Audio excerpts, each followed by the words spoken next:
So I had it for about a month, and I'd say overall I like it quite a bit.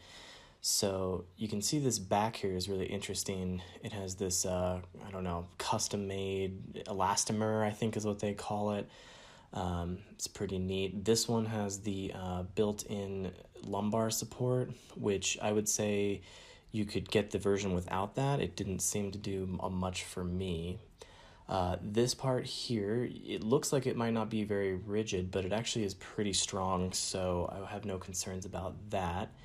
The armrest here, this has a little adjustable bit for up and down, which this is different than how you see it in other videos, so I'm not sure, maybe there's a different version. This padding here is pretty soft. It's hard to tell sometimes if you look at it online. However, it's kind of not very wide. So that's something I was a little disappointed about. This cushioning is pretty well done. I didn't have any problems with that. I'd say it's above average. This little bit here, this locks out the tilt into a few different positions. I found myself going between different lockouts throughout the day. This lever is how you adjust the tension, so when you push back on it, how much it resists you. So this will give you an idea of how wide it is. If you want the exact specifications, I mean, they're available on the website, so you can take a look at that. This just kind of give you a visual of that.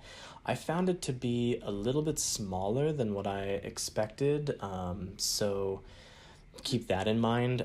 If you're a pretty large individual or medium to large even, it might feel a little small to you, but you do kind of get used to it. It's interesting. So this feature here, this is the way that you move the seat pan forwards and backwards. That seemed to work pretty well. I actually had it extended for a while, and then it kind of bugged me, and I actually liked it in the most recessed position personally. You can see there, this is kind of the offset of the chair. So this is a test kind of how well it rolls. It actually rolls pretty well. This is even the carpet version on a hard wood. I thought that it worked really, really well compared to like some cheaper chairs. So pretty satisfied with that bit of it. This here, just kind of giving you an idea of the curve of this back. It's got a nice S to it. If you don't like that, you're not going to like this. It definitely puts you in that nice S position. I really like that. It's one of my favorite things about Herman Miller chairs. You can see this is pretty robust up here. It's very hard rubber, hard plastic mix, so no worries about that. Now it does flex really easily, but that's good. It's supposed to do that. So here you can kind of see the tilt motion. One thing that's interesting is that you can see that the arms actually move with the seat, so that's something to kind of keep in mind. It's kind of good in some ways, but it can be a little bit troublesome, as you can see here. If you're right up against your desk and you have it at a particular height, it's actually going to hit the desk there a bit. So it's not a deal breaker, but it's kind of annoying because you can't move the armrest back and forward. So yeah. Now here's the Sayl compared to just a cheap office chair from like from Staples. I mean, you can see there's a massive difference in quality here between these two. So I mean, yeah, that other one's like $200, this one's $600, but it is definitely made quite a bit nicer.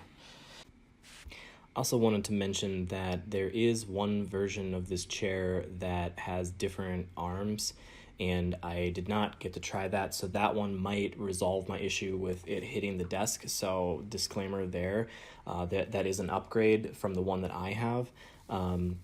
And then there is a version of this chair that you can get without the seat pan moving. Personally, I'm fine with it not moving. Like I said, I put it all the way in the back position, and I thought that was pretty well done. But I would say that it might be worth it to get the upgraded arms for it. So in summary, I'd say this was pretty good. I actually want to step up to the next version a little bit higher, so I'm going to try the Mira and also the Aeron. It's just that the seat was a little bit small for me, but if I was smaller, I think this chair would be awesome for the price. And yeah, so I don't know, for me it's kind of like 8 out of 10 or so. It's a great chair, but if you are bigger, so I'm like 250 pounds, and then I'm 5'10", so I'm a little bit bigger of a guy, and so it's a little small for me, so I need to step up to something a little bit bigger. Okay, all right, thanks for watching.